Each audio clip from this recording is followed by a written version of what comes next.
Hello guys, namaste, welcome or welcome back to my channel. So as you know, all know that my name is प्रज्ञा और मेरा selection BPSC TRE 2 में हुआ है। और अभी जो मैंने एक वीडियो पोस्ट किया था TGT सिलेबस का, तो वो क्लास वाइज चैप्टर सिलेबस था, मतलब क्लास वाइज चैप्टर्स मैंने उसमें मेंशन कर रखे थे। अगर आपने वो वीडियो नहीं देखी है तो please do check it out, it will help you, क्योंकि मैंने उसमें डिटेल डिस्कशन किया है कि आपको हर चैप्टर को कवर करना है तो कैसे करना है। और इस वीडियो में भी मैंने उन सारे चैप्टर्स को कंपाइल कर दिया है यूनिट वाइज, जो आपको हेल्प करेगी कि आपकी प्रेपरेशन को स्ट्रॉन्ग करने में। और एक और चीज़ है कि आप वीडियो को स्किप करके मत देखिएगा, क्योंकि मैंने बीच बीच में बुक्स के बारे में डिस्कशन किया है, सोर्सेज के बारे में भी डिस्कशन किया है। तो आप प्लीज़ वीडियो को अच्छे से देखिएगा, ये आपको बहुत ज़्यादा हेल्प करेगी आपके प्रेपरेशन में। तो आप वीडियो को एंजॉय करिए और अपनी पढ़ाई को कंटिन्यू रखते हुए अच्छे से डेडिकेशन के साथ पढ़ाई करिए, आप सक्सेसफुल ज़रूर बनेंगे। और मैं उस वीडियो की लिंक डिस्क्रिप्शन में डाल दूँगी, please do check it out. Video अच्छी लगे तो please like it, share it और सब्सक्राइब टू माय चैनल। और आप लोग सब्सक्राइब करने में बहुत कंजूसी करते हैं और लाइक करने में भी, प्लीज़ लाइक कर दीजिएगा, it will help me so much. और ये मेरे मोटिवेशन, मुझे भी मोटिवेट करेगी आप सबके लिए वीडियो बनाने के लिए। तो प्लीज़ लाइक करिएगा, सब्सक्राइब टू माय चैनल। और मिलती हूँ आपसे नेक्स्ट वीडियो में। टिल देन अपनी पढ़ाई कंटिन्यू रखिएगा, वीडियो को अच्छे से देखिए। चलिए तो हम लोग कंटिन्यू कर लेते हैं। यूनिट्स एंड मेज़रमेंट जो है, यूनिट में आपको पता होना चाहिए कि कौन सा यूनिट किसका होता है। जैसे फोर्स का क्या यूनिट है, हमारा एसआई यूनिट क्या होता है, लेंथ का क्या एसआई यूनिट होता है वगैरह आपको पता होना चाहिए। एक्सेलरेशन के यूनिट क्या हैं, ऐसे। नेक्स्ट वन ये जो है, ये हमारा काइनेमेटिक्स चैप्टर है एक हमारा, उसमें लीनियर मोशन आता है आपका, प्रोजेक्टाइल मोशन आता है, रोटेशनल मोशन आता है, सर्कुलर मोशन आता है, वो मैंने आपको बता रखा था। लीनियर मोशन वही जो आपका सीधी रेखा पे चलता है ना। प्रोजेक्टाइल मोशन वो होता है, जैसे मान लीजिए सपोज दैट जो एक्स वाई फेज में चलता है, जैसे कि ये हमारा एक्स हो गया और ये वाई हो गया। यहाँ से अगर हम जैसे किसी बॉल को फेंकते हैं तो एक्स वाई में चलता है, तो इसमें रेंज वगैरह निकालना आप सीख लेंगे। जैसे ये 11th में है प्रोजेक्टाइल मोशन, बट आपको थोड़ी बेसिक नॉलेज हो जाएगी तो अच्छा रहेगा आपके लिए। लॉज ऑफ मोशन की बात कर लेते हैं। तो पहले मोशन, लॉज ऑफ मोशन जो न्यूटन ने हमें 3 लॉज ऑफ मोशन दिए थे उनकी बात है ये। और ये हमारा क्या है, 3 laws of motions and its application, ये आपको पता होना चाहिए, है ना। मैं थोड़ा जल्दी जल्दी लिख रही हूँ, वीडियो ऐसे ही लंबा हो रहा है, बट एलेबोरेट करने में तो थोड़ा टाइम लग जाता है।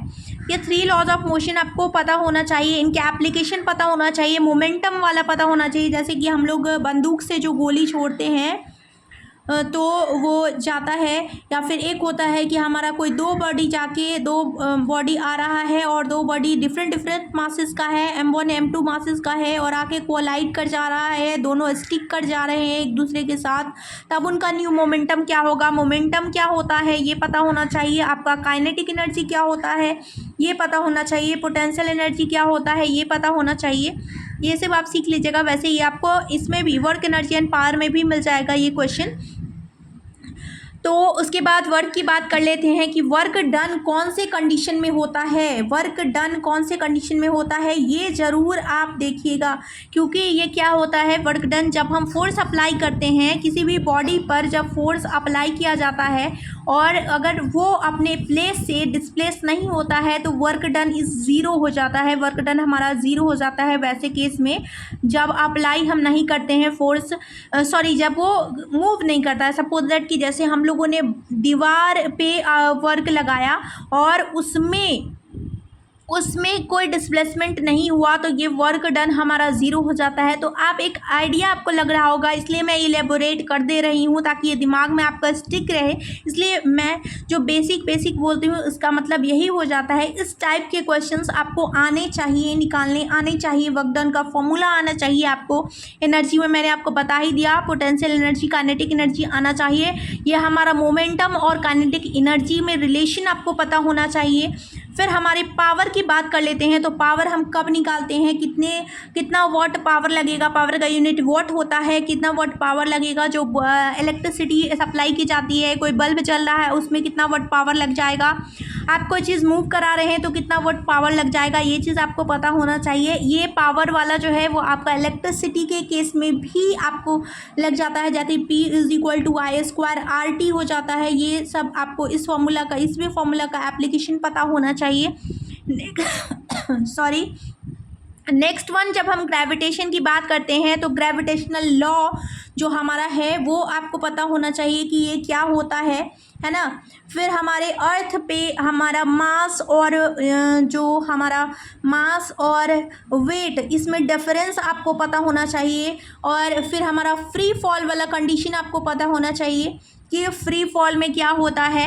या फिर जब लिफ्ट की बात हम लोग कर लेते हैं, लिफ्ट की बात हम लोग करते हैं तो उस टाइम में इसका वो जो मूवमेंट होता है उसका वेट कैसे कैलकुलेट करते हैं, ऊपर जा रहा हो तब कैसे कैलकुलेट करते हैं, नीचे आ रहा हो तब कैसे कैलकुलेट करते हैं, फ्री फॉल के कंडीशन में क्या हो जाता है, ये सब आपको पता होना चाहिए, है ना। और उसके बाद ये भी पता होना चाहिए कि वेट जो है, वेट अगर हम दूसरे प्लेनेट पे ले जाते हैं तो वेट क्या होता है, दूसरे सेम प्लेनेट पे रहता है तो वेट क्या होता है, वेट में क्या कोई चेंज आता है दूसरे प्लेनेट पे ले जाने पे, मास में क्या कोई चेंज आता है दूसरे प्लेनेट पे ले जाने पे। ग्रेविटेशन में जब हम बात करते हैं तो केपलर्स लॉ है हमारा, वो आपको पता होना चाहिए। यानी कि ये जो है 9th के हमारे चैप्टर्स हैं, 9th में आपको ये पढ़ना है ग्रेविटेशन। तो अच्छे से पढ़िएगा, चंद की बुक लेके पढ़िएगा, क्वेश्चंस को ज़रूर सॉल्व करने की कोशिश करिएगा। जो भी छोटे मोटे न्यूमेरिकल्स होते हैं, 2 लाइनर्स न्यूमेरिकल होते हैं, उनको ज़रूर सॉल्व करिएगा। बेसिक नॉलेज को डेवलप करने की कोशिश करिएगा, फिर देखिएगा आपका सिलेक्शन कितनी आसानी से हो जाता है। अभी आपको थोड़ा मेहनत करना पड़ेगा, बट बाद में पछताना नहीं पड़े, तो हम ऐसा ही काम करेंगे। नेक्स्ट हम चैप्टर की बात कर लेते हैं, that one is next one is हमारा प्रॉपर्टीज़ ऑफ सॉलिड्स और फ्लूइड्स। सॉलिड और फ्लूइड की क्या प्रॉपर्टी होती है, मैकेनिकल प्रॉपर्टी, यानी कि टेंसाइल स्ट्रेंथ वगैरह वाला जो होता है वो आपको पता होना चाहिए। नेक्स्ट वन इज़ है कि हमारा फ्लूइड्स में प्रॉपर्टी क्या होता है, जैसे दैट इज़ फ्लूइडिटी कैसे मेंटेन होती है। फ्लूइड्स जो है, नल से अगर हमारा पानी गिरता है तो कैसे गिरता है, या फिर हमारा जो है पाइप के थ्रू पानी ऊपर की तरफ कैसे मूव करता है। तो एक बार हम मोटर लगा देते हैं तो वो पानी ऊपर की तरफ चढ़ने लगता है, मतलब ये सब रीज़न आपको पता होना चाहिए। एक और फोर्स है जो फ्लूइड के बीच में लगता है, और एक प्रिंसिपल है, that one is Archimedes principal. I think इसकी स्पेलिंग आप थोड़ा चेक कर लेना। आर्किमिडीज प्रिंसिपल, ये आपको पता होना चाहिए, है ना। तो ये सब आपका बेसिक नॉलेज, ये चीज़ आपको पता होना चाहिए। उसके बाद next one is oscillation and waves, और साउंड की बात कर लेते हैं। साउंड में जो टाइप होता है वो कौन कौन सा टाइप होता है, इनकी मूवमेंट कैसी होती है। जब हम वेव्स की बात करते हैं तो उसमें क्रेस्ट और ट्रफ क्या होता है, ये चीज़ आपको पता होना चाहिए, है ना। ऑसिलेशन की बात कर लेते हैं हम लोग कि ऑसिलेट कैसे करता है, या फिर अगर हम पेंडुलम है तो वो हमारा ऑसिलेट करता है, वो ये चीज़ जो है ऐसे मूव करता है। टाइम पीरियड क्या होता है, ये टाइम पीरियड वाला ग्रेविटेशन में भी आपको मिलेगा, ये सब आपको पता होना चाहिए। ग्रेविटेशन में एक और चीज़ है जो मैं भूल गई हूँ, दैट वन इज़ हमारा एस्केप वेलोसिटी है, हमारा सैटेलाइट वेलोसिटी है, वो सब आपको, ऑर्बिटल वेलोसिटी है, वो सब आपको पता होना चाहिए। अभी इलेक्ट्रिसिटी की बात कर लेते हैं, तो इलेक्ट्रिसिटी कैसे फ्लो करता है, चार्जेस के मूवमेंट से, चार्ज के मूवमेंट से फ्लो करता है, इलेक्ट्रॉन के मूव होने से फ्लो करता है। इलेक्ट्रिसिटी के इफ़ेक्ट कौन कौन से हैं, हीटिंग इफ़ेक्ट्स, मैग्नेटिक इफ़ेक्ट्स, ये सब आपको पता होना चाहिए। इस पर क्वेश्चन कैसे बनाते हैं वो आपको पता होना चाहिए, है ना। हीटिंग इफ़ेक्ट्स, मैग्नेटिक इफ़ेक्ट्स, ये आपको इसका आइडिया होना चाहिए कि इस पे क्वेश्चन कैसे बनाएंगे। इलेक्ट्रिसिटी की जब हम बात कर लेते हैं तो 1-2 लॉ है, दैट इज़ किरचॉफ्स लॉ, उसकी आइडिया होनी चाहिए। रेजिस्टेंस पता होना चाहिए आपको। फिर हमारा कैपेसिटेंस पता होना चाहिए कि कैपेसिटेंस क्या होता है। कैपेसिटेंस सीरीज़ में, पैरेलल में हो, ये ऐड किए हुए हो तो नेट रेजिस्टेंस, नेट कैपेसिटेंस क्या होता है ना, ये सब आपको पता होना चाहिए। मैग्नेटिज्म क्या होता है, ये इलेक्ट्रिसिटी से रिलेटेड भी है, वो भी आप आइडिया लगा लेंगे। फिर हमारा एक और चीज़ है इलेक्ट्रिसिटी,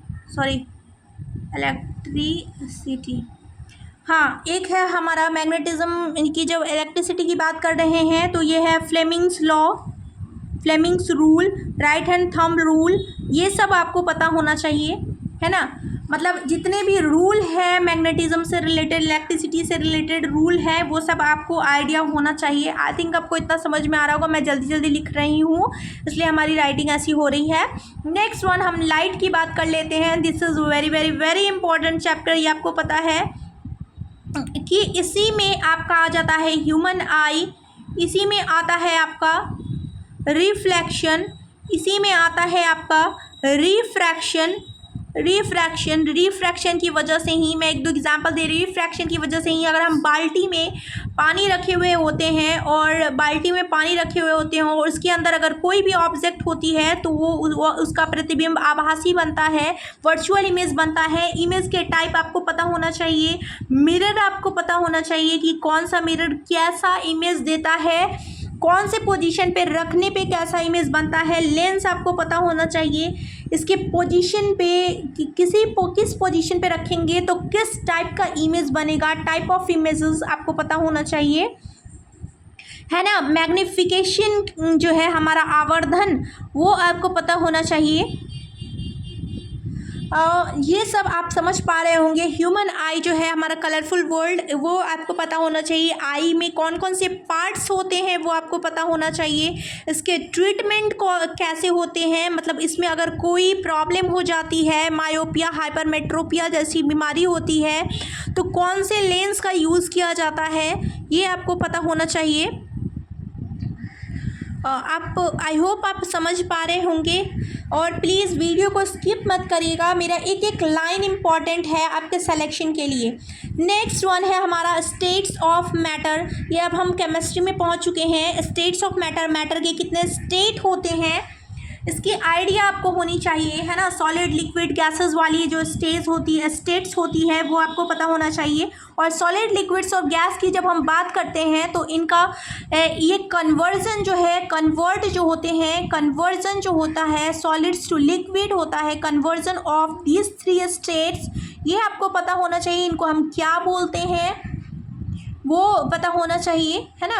आप समझ पा रहे होंगे, जैसे अगर हम लोग सॉलिड से लिक्विड में जाते हैं तो उसको क्या बोलते हैं, सॉलिड से गैस में जाते हैं तो वो प्रोसेस क्या कहलाता है, कंडेंसेशन किसको बोलते हैं, सब्लिमेशन किसको बोलते हैं, ऊर्ध्वपतन जिसे हिंदी में कहते हैं।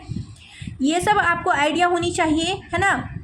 जब गैस से लिक्विड बनता है तब क्या होता है, उसके बाद सॉलिड से लिक्विड लिक्विफिकेशन किसको बोलते हैं, ये आप समझ पा रहे हैं, रिलेट कर पा रहे होंगे आप कि मैं किस तरह से समझाने की कोशिश कर रही हूँ आपको। एटम्स एंड मॉलिक्यूल्स की बात हमने पहले भी की है और अभी भी कर लेती हूँ कि एटम्स मॉलिक्यूल्स एटम्स के कंपोनेंट्स आपको पता होने चाहिए। दैट मीन्स कि इलेक्ट्रॉन प्रोटॉन न्यूट्रॉन के बारे में पता होना चाहिए। इलेक्ट्रॉन प्रोटॉन न्यूट्रॉन की खोज कब की गई, इसके मास क्या है, इलेक्ट्रॉन प्रोटॉन का एटम में क्या योगदान है, न्यूट्रॉन का क्या योगदान है, मतलब न्यूट्रॉन किसकी वजह से वेट बढ़ता है, किसकी वजह से वो एटम का नंबर आता है, इलेक्ट्रॉनिक कॉन्फ़िगरेशन हम लोग कैसे लिखते हैं, ये हमें पता होना चाहिए, है ना।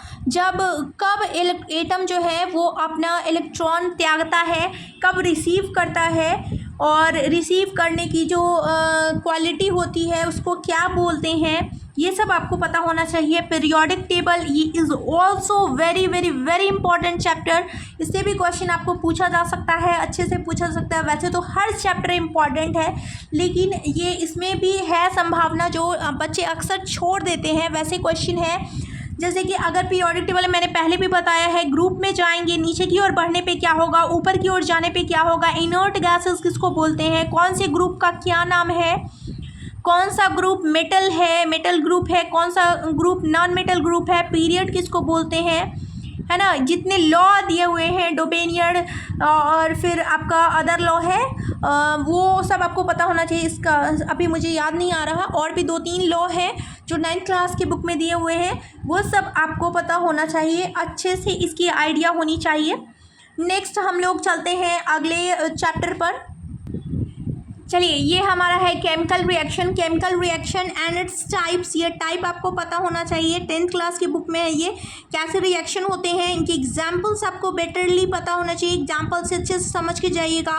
कौन सा एलिमेंट रिएक्ट करता है, क्या रिलीज करता है, एलिमेंट की रिएक्टिविटी सीरीज़ आपको याद होनी चाहिए। मेटल्स की रिएक्टिविटी सीरीज़ आपको याद होनी चाहिए, रिएक्टिविटी सीरीज़ ऑफ मेटल्स। ये आपको पता होना चाहिए कौन सा एलिमेंट कैसे रिएक्ट करता है। और एक तो आप जो है वो रिएक्शन की एग्जाम्पल्स ज़रूर देख लीजिएगा, एग्जाम्पल्स ऑफ रिएक्शंस देख लीजिएगा आप। एसिड बेसिस एंड सॉल्ट की बात मैं पहले भी कर चुकी हूँ। एसिड बेसिस जो है एसिड एक्ट करते हैं, एसिड क्या क्या होता है, एसिड बेसिस एंड सॉल्ट के टेस्ट कैसे होते हैं, वो रिलीज़ कौन सा आयन रिलीज़ करते हैं, उसके बाद जब एसिड बेसिस रिएक्ट करते हैं तो क्या बनाते हैं, है ना। और उसके बाद एसिड बेसिस की फिज़िकल और केमिकल प्रॉपर्टीज़ आपको पता होनी चाहिए, physical and chemical properties of acid basis and salt, ये सब अच्छे से आप देख लीजिएगा। Next one is carbonates compound. Carbonates compound की बात कर लेते हैं तो हमारा कार्बन से हमारा हाइड्रोकार्बन बनता है। वही कार्बोनेट्स कंपाउंड की बात की जा रही है, हाइड्रोकार्बन बनता है। कंपाउंड में हम लोग ग्रेफाइट, डायमंड, इनके स्ट्रक्चर्स के बारे में आपको थोड़ा आइडिया होना चाहिए, है ना। हाइड्रोकार्बन में आपका टाइप आ जाएगा सैचुरेटेड, अनसैचुरेटेड हाइड्रोकार्बन, ये सब आपको आइडिया होनी चाहिए। अनसैचुरेटेड में आप अल्कीन अल्काइन हो जाएगा आपका, और सैचुरेटेड में आपका अल्कीन हो जाएगा, है ना। और जब हम इनकी बात कर लेते हैं तो आपको थोड़ा बहुत आइडिया अल्कोहल के बारे में होना चाहिए, कार्बोक्सिलिक एसिड के बारे में इसकी आइडिया होनी चाहिए आपको। आप आई होप आप रिलेट कर पा रहे होंगे। और हाइड्रोकार्बन्स तो मैंने ऊपर में बोल ही दिया है, वही चीज़ यहाँ पे लिखा हुआ है, आप रिलेट कर लेंगे इससे। नेक्स्ट वन हम बात कर लेते हैं पॉलीमर्स एंड सिंथेटिक फाइबर्स की। तो पॉलीमर और सिंथेटिक फाइबर जैसा कि आपको मैंने पीछे बता दिया है, रेयॉन हो गया हमारा, फिर आपका हो गया पॉलिस्टर हो गया, बेकेलाइट प्लास्टिक है, ये सब के कंपोजिशन के बारे में आपको पता होना चाहिए। ये जो है आपको क्लास 12th की बुक में है polymer, that is very important chapter. इसको आप सर्च करके इस पॉलीमर को ज़रूर पढ़िएगा, क्योंकि आपको इसमें एग्जाम्पल देके पूछ लिया जाएगा कि ये कौन से पॉलीमर के टाइप है, कौन से सिंथेटिक फाइबर्स के टाइप है, ऐसे करके। नेक्स्ट वन हम मेटल एंड नॉन मेटल की बात पहले कर चुके हैं। मेटल्स एंड नॉन मेटल्स के फिजिकल एंड केमिकल प्रॉपर्टीज़ आपको आइडिया होनी चाहिए इसकी, physical and chemical properties, physical and chemical properties, है ना। और मेटल नॉन मेटल रिएक्ट कैसे करते हैं वो केमिकल प्रॉपर्टीज़ में आ जाएगा। फिजिकल प्रॉपर्टीज़ में वो कैसे दिखते हैं, लक्षण कैसा होता है उनका, चमक किस में पाई जाती है। एंड हाँ, द मोस्ट इम्पॉर्टेंट इनके एक्सेप्शन ज़रूर आप देख लेंगे। नेक्स्ट वन हम बात कर लेते हैं बायोमॉलिक्यूल्स की। Biomolecules is very important chapter. ये आपका फिजिक्स का भी चैप्टर है, और ये आपका केमिस्ट्री का भी चैप्टर है, और ये आपका बायो का भी चैप्टर है। तो इसको आप ज़रूर देखिएगा, इसको सर्च करिएगा बायोमॉलिक्यूल्स चैप्टर, और इसको पढ़ लीजिएगा आप अच्छे से। नेक्स्ट वन ईवीएस में आ जाता है हमारा वेस्ट मैनेजमेंट, पॉल्यूशन, एटमॉस्फेयर में ओजोन जो होता है उसके बारे में, ओजोन का डिप्लीशन कैसे हो रहा है इसके बारे में, ओजोन का फॉर्मेशन कैसे होता है, कहाँ पे अभी ओजोन डिप्लीशन हुआ था, अभी रिसेंट में क्या हो रहा है, ओजोन डिप्लीशन को कम करने के लिए क्या किया गया है, पॉल्यूशन को घटाने के लिए क्या यूज़ किया जा रहा है, सीएनजी क्या है ना, किस किस वजह से पॉल्यूशन बढ़ता है, पॉल्यूशन के टाइप्स कौन कौन से हैं, वेस्ट मैनेजमेंट, सीवेज ट्रीटमेंट वगैरह क्या होता है, ये सब आपको आइडिया होनी चाहिए, है ना। चलिए अब हम लोग नेक्स्ट की बात कर लेते हैं। चलिए सेल एंड सेल डिवीज़न की बात करते हैं हम लोग। तो मतलब सेल के कंपोनेंट क्या क्या होते हैं, कंपोनेंट्स ऑफ सेल। अब हम लोग बायो में इंटर कर चुके हैं। कंपोनेंट्स ऑफ सेल कौन कौन से होते हैं, 3 मेन कंपोनेंट होते हैं, उनके फंक्शन क्या है, प्लाज्मा मेम्ब्रेन से लेके उनके न्यूक्लियस तक एक एक चीज़ आपको पता होना चाहिए। प्लांट और एनिमल सेल में डिफरेंस आपको पता होना चाहिए।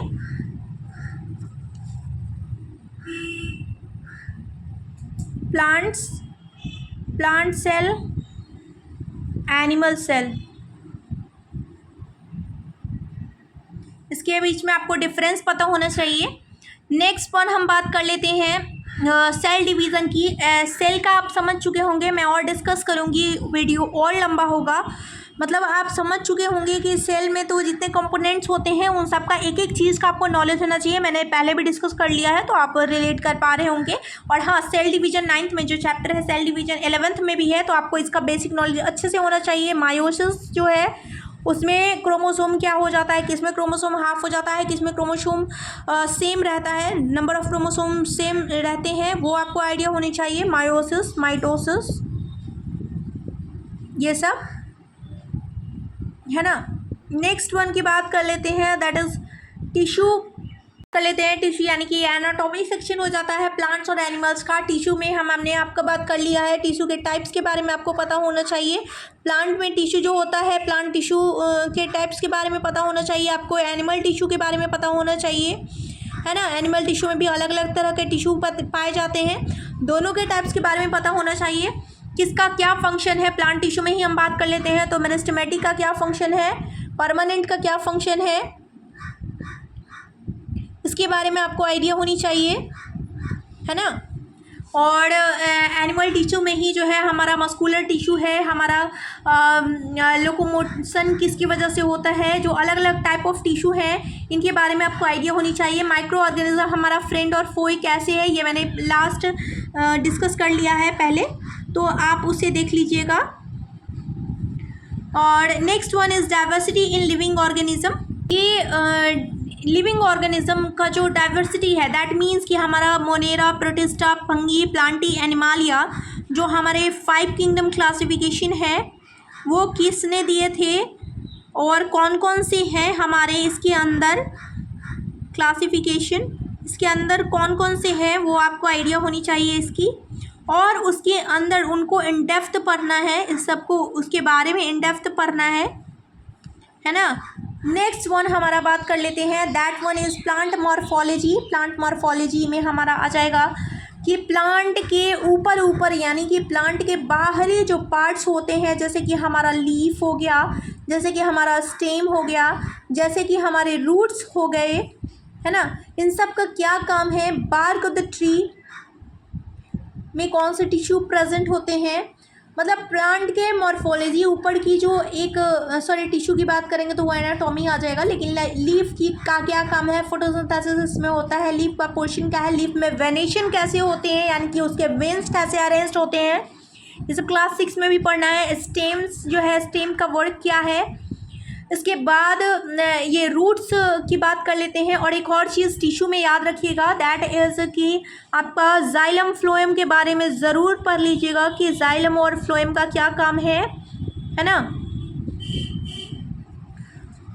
एक भी वीडियो के एक एक पॉइंट को सुनते चलिएगा। अगर मैं एक एक पॉइंट, मेरा खुद नहीं है कि आपको बहुत लंबा लंबा वीडियो दूँ, बट ये सिलेबस के बारे में डिस्कस कर रहे हैं तो वीडियो लंबा थोड़ा जाएगा ही। Okay guys, so we were talking about the plant morphology chapter. तो प्लांट मॉर्फोलॉजी में हर कुछ आ जाता है। जैसे प्लांट मॉर्फोलॉजी का मतलब ही हो जाता है जो बाहर से दिखने वाली जो चीज़ें होती हैं उनके बारे में पढ़ना है, यानी कि उनके अंदर के सेक्शन के बारे में नहीं पढ़ना है। Study of the outer layer और आउटर थिंग, जो दिखने वाली जो चीज़ें होती हैं उनके बारे में। तो लीफ के बारे में, लीफ में वेनेशन कैसे होते हैं, लीफ का अरेंजमेंट कैसे होता है, उसके अकॉर्डिंग उसके एग्जाम्पल्स कौन कौन से होते हैं, वैसे पेड़ के इसके अरेंजमेंट के अकॉर्डिंग, है ना। वेनेशन में वही होता है, वेन्स का अरेंजमेंट। आपका स्टेम जो हो गया, स्टेम का वर्क क्या है, लीफ का वर्क क्या है, स्टेम कैसे स्टेम होते हैं, स्टेम में कुछ मॉडिफाइड स्टेम और मॉडिफाइड रूट होते हैं, उनके बारे में आप पढ़ेंगे। बार्क को नहीं, रूट्स की बात हम कर लेते हैं। देखिए, आप लोगों को बेसिकली पढ़ना है 9th-10th का, है ना। और 9th-10th का पढ़ना है, लेकिन 9th-10th से थोड़ा अप हम ज़रूर पढ़ लेंगे। जो जो मैं बता रही हूँ वैसे आप ज़रूर स्टडी करिएगा। रूट्स में जैसे कोई मॉडिफाइड रूट्स होते हैं, कौन कौन से होते हैं, स्टेम में होता है कौन कौन से स्टेम जो है वो आपको होते हैं। जैसे कि पोटैटो एग्जाम्पल के रूप में ले लेते हैं, पोटैटो या फिर जिंजर हम ले लेते हैं, वो क्या है, स्टेम है। फिर स्टेम जो है फूड को स्टोर भी करता है। स्टेम का वर्क क्या है, अलग अलग वर्क आपको पढ़ने के लिए मिलेगा। स्टेम वर्क, रूट्स, लीफ, सबके वर्क आपको पढ़ने के लिए मिलेंगे। तो प्लीज़ ऐसे प्लांट मॉर्फोलॉजी करके या फिर जो भी चैप्टर्स मैं बता रही हूँ उनको करके आप सर्च कर लीजिएगा और उन्हें ज़रूर इन डेप्थ पढ़िएगा। चलिए अब हम बात कर लेते हैं नेक्स्ट चैप्टर की, दैट इज़ प्लांट फिजियोलॉजी। यानी कि प्लांट फिजियोलॉजी में आपको कौन कौन से चैप्टर पढ़ने होंगे। फिजियोलॉजी में आ जाएगा आपका प्लांट के कौन कौन से अंदर में जो फंक्शंस होते हैं उनके बारे में, प्लांट में जो रिस्पिरेशन होता है उस प्रोसेस के बारे में आपको पढ़ना पड़ जाएगा, प्लांट में जो फोटोसिंथेसिस होता है उसके बारे में आपको पढ़ना हो जाएगा।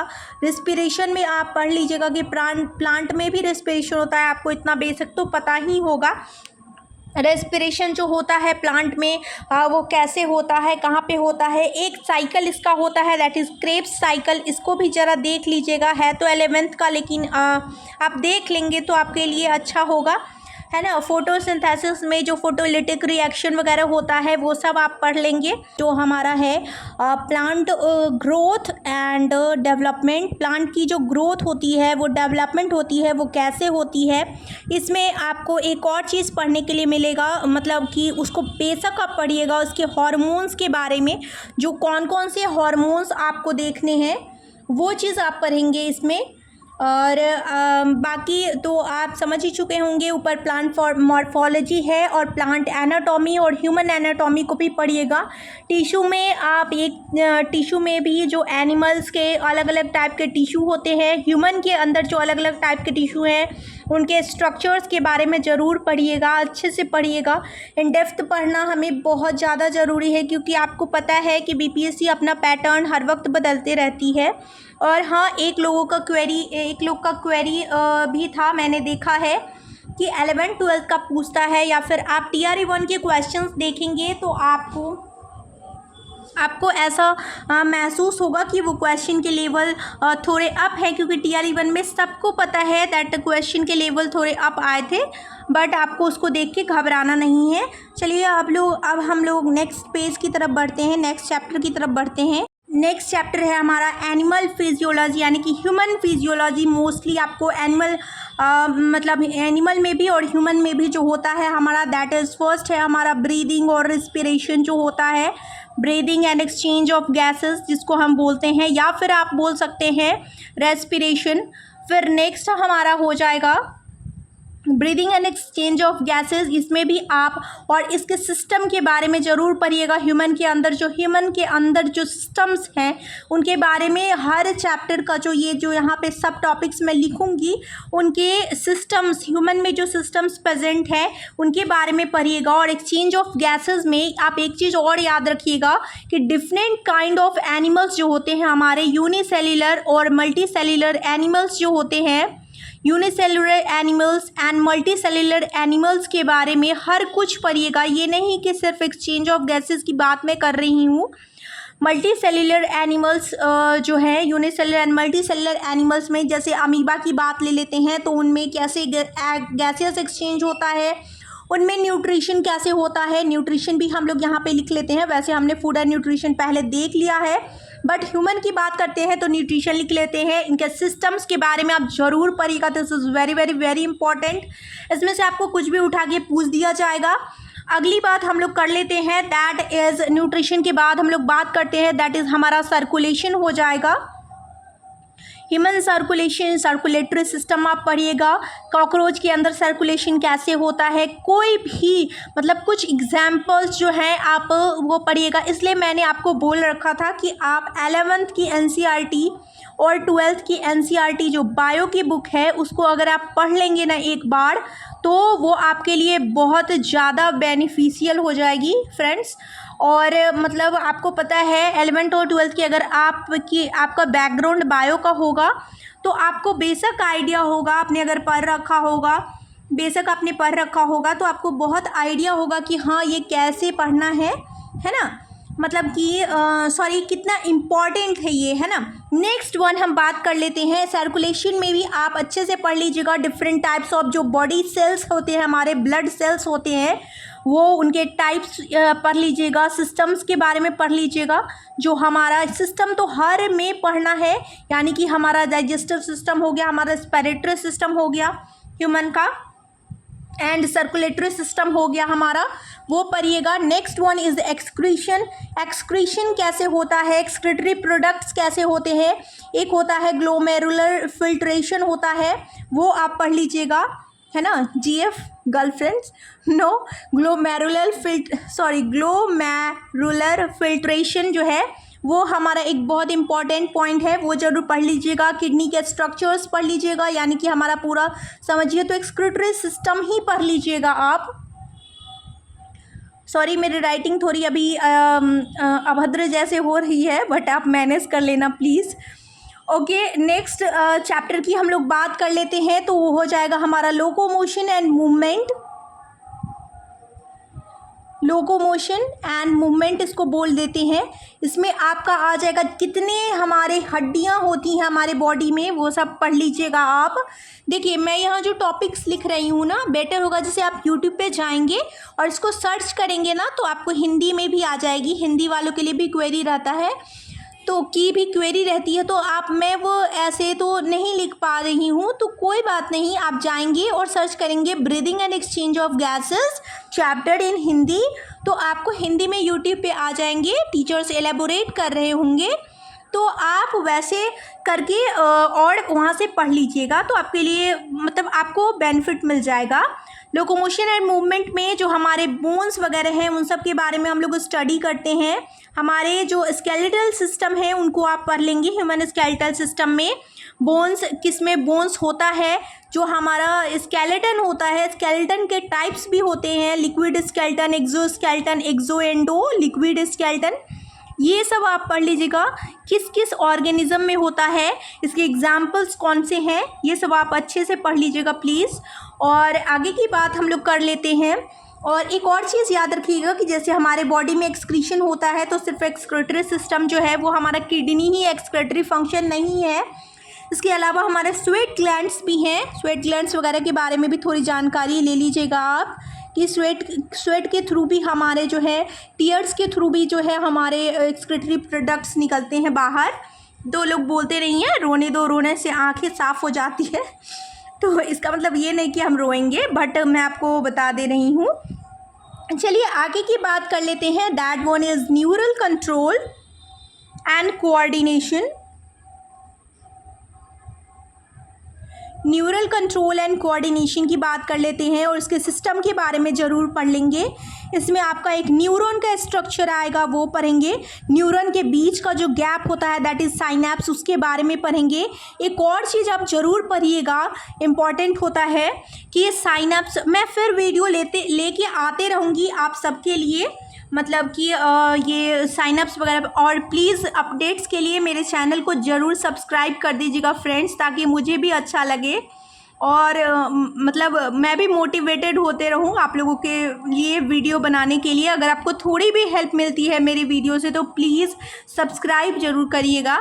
नेक्स्ट हमारा जो है साइनअप्स है। और एक और चीज़ मैं बोलने वाली थी कि जैसे दो न्यूरॉन जो हमारा होता है, तो दो न्यूरॉन के बीच में क्या होता है, दो न्यूरॉन के बीच में एक गैप होता है, मतलब दो न्यूरॉन के बीच में एक गैप होता है जो जिसको हम लोग साइनैप्स बोलते हैं। तो दो न्यूरॉन के बीच में ये जो गैप है, ये क्यों होता है गैप, इसके बारे में आप ज़रूर पढ़िएगा। यहाँ पे ऐसा क्यों होता है ना, न्यूरॉन का फंक्शन क्या है, कैसे फंक्शन होता है, ब्रेन जो है हमारा ह्यूमन ब्रेन,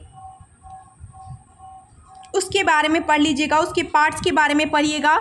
इसलिए मैंने आपको बोल रखा है कि एस चंद की जो बुक है, एस चंद की जो बुक है नाइन्थ एंड 10th की, उसको आप लोग बेशक पढ़िएगा, बहुत अच्छे से पढ़िएगा, है ना। और मतलब हर सब्जेक्ट की आती है, that is physics, chemistry and bio, है ना, तो उसकी ज़रूर आप पढ़िएगा। नेक्स्ट वन हम बात कर लेते हैं, that is genetics and evolution की।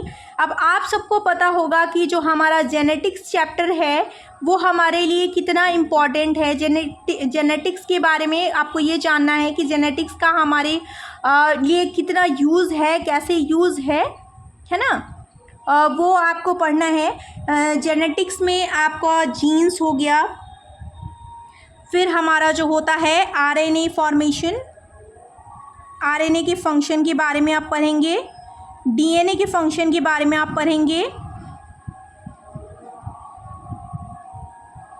मेंडल्स लॉ ऑफ इनहेरिटेंस है उसके बारे में पढ़ेंगे, मेंडल्स लॉ ऑफ इनहेरिटेंस,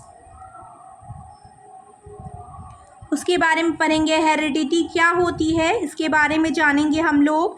किसी भी और जो हमारा XY और XX फॉर्मेशन होता है, सेक्स क्रोमोसोम, उसके बारे में हम जानेंगे।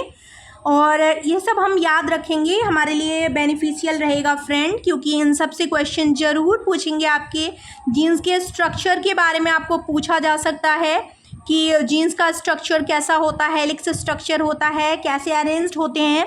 एक और चीज़ जो एडेनिन, गुआनिन होता है, साइटोसिन और थाइमिन होता है, इसके बारे में आप ज़रूर पढ़ लेंगे।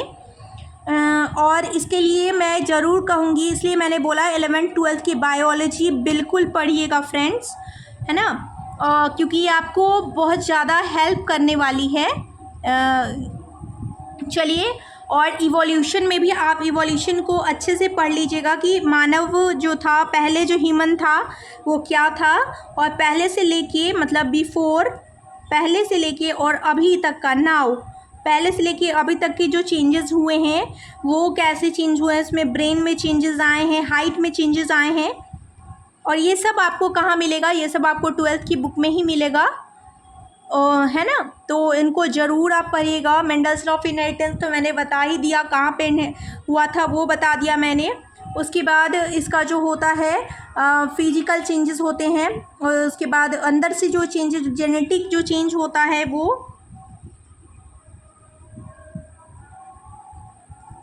आप पढ़ लेंगे, है ना। आप समझ पा रहे होंगे मैं क्या बोलना चाह रही हूँ आप सबको, है ना। चलिए, नेक्स्ट की बात हम लोग कर लेते हैं, that is human health and diseases. This very important chapter. Human health के बारे में आप ज़रूर पढ़ेंगे, और डिजीज़ के बारे में क्लास 8th में भी जब आप SCERT बुक इसकी उठा के देखेंगे, SCERT बुक, तो वहाँ पे है कुछ बीमारी वगैरह दी हुई है, तो वहाँ से आप पढ़ लीजिएगा।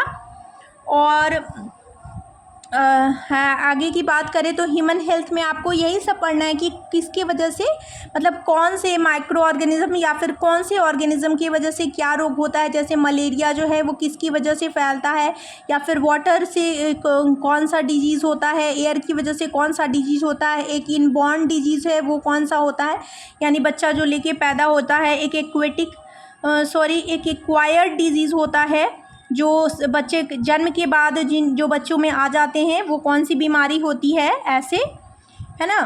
और हाँ, एक चीज़ मैं भूल रही थी जो अभी मुझे याद आ गई, जिसको मैंने जेनेटिक चेंज लिख दिया है, that is genotype and phenotype.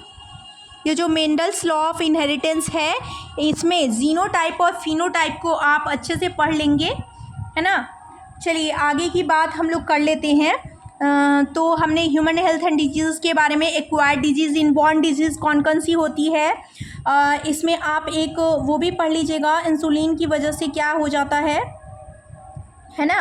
और हाँ, इसमें एक चीज़ मैं वो भी भूल गई थी, सॉरी फ्रेंड्स, मैं मतलब थोड़ा स्किप हो जाता है, बट आप प्लीज़ मैनेज कर लीजिएगा। मैं चाह रही हूँ कि आपका एक भी पॉइंट ना छूटे। मैं चाहती तो ऐसे भी इग्नोर करके चली जा सकती थी, बट मैं नहीं चाहती हूँ। यहाँ पे ह्यूमन फिजियोलॉजी में जब हम लोग ये न्यूरल कंट्रोल की तो बात हमने कर ली, कोऑर्डिनेशन में मैं आपको नहीं बता पाई कि कोऑर्डिनेशन में ह्यूमन में जितने भी हार्मोन्स सिक्रीट होते हैं उनके बारे में आप ज़रूर पढ़ लीजिएगा फ्रेंड्स। और बेटर होगा कि ये आप 11th की NCERT से ही पढ़ें, ह्यूमन फिजियोलॉजी। और जो प्लांट फिजियोलॉजी है वो 11th की NCERT से बेटर आपको कहीं नहीं मिलेगा। और जो नीचे की बुक्स हैं, जैसे कि 10th की बुक है, उसमें भी है इन डेप्थ, तो 10th और 11th, 9th 10th 11th 12th को एकदम अच्छे से उसकी बुक को पढ़िएगा। खास specially I am talking about the bio. और फिजिक्स केमिस्ट्री के लिए 9th 10th की बुक आपके लिए अच्छी रहेगी, और बाकी जो है वो फिजिक्स के लिए तो आप क्लासेस कर लेंगे तो आपके लिए अच्छा रहेगा। यूट्यूब पे जाएंगे, फोर्सेस, लॉ ऑफ मोशन, या फिर magnetic effects of electric current, मैं जो सब टॉपिक्स या टॉपिक्स की बात की है इसमें चैप्टर्स, हर एक चैप्टर में, हर एक यूनिट में मैंने जो बात की है उसको आप अच्छे से पढ़िएगा, अच्छे से कवर करिएगा। बेशक आपको हेल्प करेगी ये चीज़ें। और डिजीज़ के बारे, human health and disease, sorry, तो इनको आप अच्छे से कवर करेगा। इनबॉर्न एक्वायर्ड डिजीज़ क्या होती है, फिर डाउन सिंड्रोम वगैरह जो है वो सब कैसे हो जाता है, वो सब आप कर लीजिएगा। चलिए अब हम लोग आगे की ओर बढ़ते हैं, that is biotechnology and its application. अब बायोटेक्नोलॉजी हमारे लिए कितनी ज़्यादा हेल्पफुल है ये आप सबको पता होगा कि बायोटेक्नोलॉजी हमें कितने तरफ से हमको हेल्प करती है। तो अब हम देख लेते हैं कि बायोटेक्नोलॉजी के अंदर हमें कौन कौन से सब टॉपिक्स को पढ़ना है। चलिए तो हमारा कौन कौन सा सब टॉपिक्स हो जाएगा बायोटेक्नोलॉजी में, देखते हैं हम लोग। तो बायोटेक्नोलॉजी में हमारा जो जीन ट्रांसफ़र हो जाता है वो हमें पढ़ना है, जीन ट्रांसफ़र के बारे में पढ़ना है, या फिर डीएनए क्लोनिंग जो होता है। एक डॉली वाला किस्सा था इसमें, मतलब कहानी थी। डॉली जो एक भेड़ बनाई गई थी, वो उसका नाम डॉली रखा गया था क्लोनिंग के थ्रू, वो आपको पढ़ लेना है ना। और भी जो बायोटेक्नोलॉजी की जो एप्लीकेशंस हैं उनके बारे में पढ़ लीजिएगा। फ़िलहाल मैं याद करने की कोशिश कर रही हूँ तो इससे ज़्यादा मुझे कुछ याद नहीं आ पा रहा है, बट आप जैसे ही ओपन करेंगे ना 12th की एनसीईआरटी, तो उसमें आपको ये चैप्टर मिल जाएगा बायोटेक्नोलॉजी एंड इट्स एप्लीकेशन। उसमें आप इसे पढ़ लीजिएगा, या फिर आप बेटर होगा कि इसको आप सर्च करके यूट्यूब से पढ़ लीजिएगा, आपको हेल्प करेगी। और उसके बाद आगे की ओर बढ़ते हैं तो हमारा ecology, that is very very very important chapter my friend. इसको ईवीएस सेक्शन में भी रखा जाता है ना, और इसको पढ़ना बहुत ज़्यादा इम्पॉर्टेंट हो जाएगा, क्योंकि ये हर क्लास के, अगर आप दूसरे क्लासेस के लिए भी आप ये हो रहे हैं तो आपके 40 मार्क्स वाले क्वेश्चन में भी आपको इकोलॉजी के बारे में पूछ लिया जाएगा। जैसे इकोलॉजी क्या होता है, इकोलॉजी में आपको इकोसिस्टम आ जाएगा, इकोसिस्टम क्या होता है, उसमें जो इंट्रैक्शन होता है, किन के बीच में इंट्रैक्शन होता है, उसमें जो यहाँ पे मैं लिख दे रही हूँ, हमारा हो जाएगा इकोसिस्टम क्या होता है। फिर हमारे ऑटोट्रॉप्स, हेट्रोट्रॉप्स कौन कौन से होते हैं, वैसे ही आपको न्यूट्रिशन में भी मिल जाएगा, बट फिर भी मैं यहाँ पे लिख दे रही हूँ, है ना। फिर हमारा जो फूड चेन है उसके बारे में आप पढ़ लीजिएगा, फूड चेन, फूड वेव, इसके बारे में आप पढ़ लीजिएगा। उसके बाद हम आगे की बात करते हैं, फूड चेन, फूड वेव, और फिर हमारा एटमॉस्फेयर है, उसके बारे में पढ़ लेंगे हम लोग। क्लास 10th में भी ये सब पढ़ना है। फिर आपका ओजोन लेयर डिप्लीशन जो है, जो मैंने ईवीएस उधर सेक्शन में मैंने लास्ट वीडियो में बताया भी था फ्रेंड्स। अगर आपने उस वीडियो को चेकआउट नहीं किया है तो please do check it out, it will help you a lot, and please subscribe to my channel. Ozone depletion के बारे में पढ़ लेंगे हम लोग। और जो हमारा जो फूड चेन, फूड वेव को पढ़ेंगे तो हमारा उसमें कंज्यूमर्स आ जाएंगे, प्रोड्यूसर्स आ जाएंगे, उन सबको बेशक अच्छे से पढ़ लीजिएगा, प्रोड्यूसर्स, कंज्यूमर्स। और एक हमारा जो 10% लॉ ऑफ एनर्जी है उसके बारे में भी अच्छे से पढ़ लीजिएगा आप लोग। तो यस माय डियर फ्रेंड्स, तो ये सब थी सारी चैप्टर्स जिनके बारे में हमने डिटेल डिस्कशन कर ली है। I hope it helps you, आपको ये ज़रूर हेल्प करेगी, और कहीं भी हेल्प करती है तो friends please do subscribe to my channel and like का बटन ज़रूर प्रेस कर दीजिएगा फ्रेंड्स। आप लोग लाइक करने में बहुत कंजूसी करते हो यार। और चलिए तो मैं आपको बता चुकी हूँ कि कैसे कैसे पढ़ना है। और अगर हिंदी वाले की बात कर लेते हैं तो हिंदी में आपको कौन कौन सी बुक पढ़ना है, इसको चलिए मैं एक साफ़ सुथरे पेज पे ही बता देती हूँ कि आपको कौन कौन से बुक पढ़ने हैं और कैसे क्या करना है। चलिए तो हमने क्या देखा कि आपको पढ़ना क्या है, कौन सी बुक्स पढ़नी है। आप जो है मैग्नेट ब्रेन्स चैनल देख सकती हैं, या देख सकते हैं मैग्नेट ब्रेन्स चैनल, ये यूट्यूब पे आपको बहुत अच्छा मिल जाएगा, है ना। वो इंग्लिश में मैम पढ़ाते हैं तो आप इनसे देख लीजिएगा। बाकी जो हिंदी मीडियम वाले हैं वो जो है वो कोई भी बाय सर्चिंग चैप्टर के नेम को सर्च करके वो ऑन यूट्यूब आप देख सकते हैं वीडियोस को।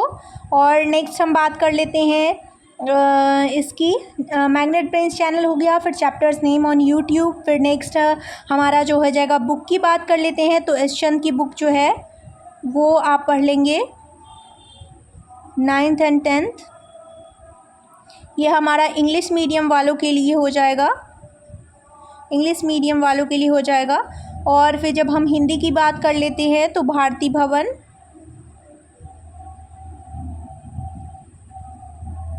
ये हमारा हिंदी मीडियम वालों के लिए हो जाएगा। और फिर 11th एंड 12th का NCERT बायोलॉजी, ये आप पढ़ लीजिएगा। ये इंग्लिश हिंदी आपको दोनों में मिल जाता है। और फिर हम बाकी कुछ बातें कर लिए, तो जो आपको मैंने पीछे सब टॉपिक्स बता रखा है उन सबको थोड़े डेप्थ में पढ़ लीजिएगा। बाकी बात करें हल्का सा फिजिक्स की, वीडियो थोड़ी लंबी हो रही है फ्रेंड्स, बट बी पेशेंट। मैं जो भी चीज़ें बता रही हूँ वो एकदम छान के बता रही हूँ, और अगर आप ऐसा करते हैं तो you will be selected 110%, you will be selected. तो फिजिक्स की बात कर लेते हैं। तो फिजिक्स में जितने भी फॉर्मूलाएँ हैं, फॉर्मूला बेस्ड क्वेश्चन भी आप प्रैक्टिस कर लीजिएगा।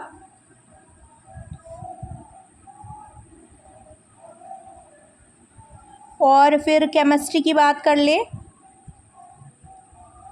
तो केमिस्ट्री में भी जितने भी रिएक्शंस हैं डिफरेंट टाइप के, उनको आप ज़रूर देख लीजिएगा।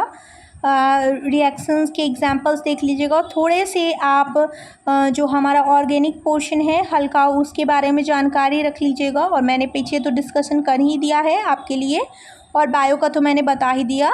ऐसे करके आप तैयारी कर लेंगे। और बेशक और एक और चीज़ है जो BPSC के पूछे गए प्रीवियस ईयर क्वेश्चंस हैं साइंस के, उनको ज़रूर आप करिएगा। उसके बाद जो हम बात कर लिए तो मैंने एक आपको चैनल भी बता रखा, एक आपको ऐप बता रखा था, बिग बूस्टर ऐप। इनको आप अच्छे से देख लीजिएगा। मतलब इसमें आप MCQ सॉल्व कर सकते हैं आराम से। प्रीवियस ईयर क्वेश्चंस आपको आराम से मिल जाएंगे, सारे एग्ज़ाम के MCQ, तो उनको आप सॉल्व करिएगा। लूसेंट की बुक है, लूसेंट ऑब्जेक्टिव जो है हमारा, उससे प्रैक्टिस कर लीजिएगा, आपके साइंस के लिए अच्छा होगा। For practice. और बाकी तो हमने सब कुछ बता ही दिया। और लास्ट में आप तो सेट लगाएंगे ही, तो इससे आपकी इतना आप करेंगे फ्रेंड्स, तो इतना आपके लिए बहुत है। आपको सिलेक्शन लेने से कोई भी नहीं रोक सकता। So this is for you guys. All the very best. आपको ऑल द वेरी बेस्ट। आप अच्छे से प्रिपेयर करिए फ्रेंड्स। आप इतना मेहनत कर रहे हैं तो आप नहीं तो कौन सिलेक्शन लेगा, है ना। तो मेहनत करते रहिए और आगे की तरफ बढ़ते रहिए। ईश्वर आपको ज़रूर सफल करें। और मेरी वीडियोस को भी लाइक करते रहिएगा, और please subscribe to my channel. And thank you so much for all the beautiful comments, and thank you so much for serving with so much love, and thank you so much for visiting my channel. And video अच्छी लगे तो please comment ज़रूर करिएगा कि कैसी लगी video, और subscribe करिएगा मेरे चैनल को। मिलती हूँ आपसे नेक्स्ट वीडियो में। टिल देन आप लोग स्वस्थ रहिए, मस्त रहिए, और अपनी पढ़ाई को कंटिन्यू रखिए। Bye bye everyone.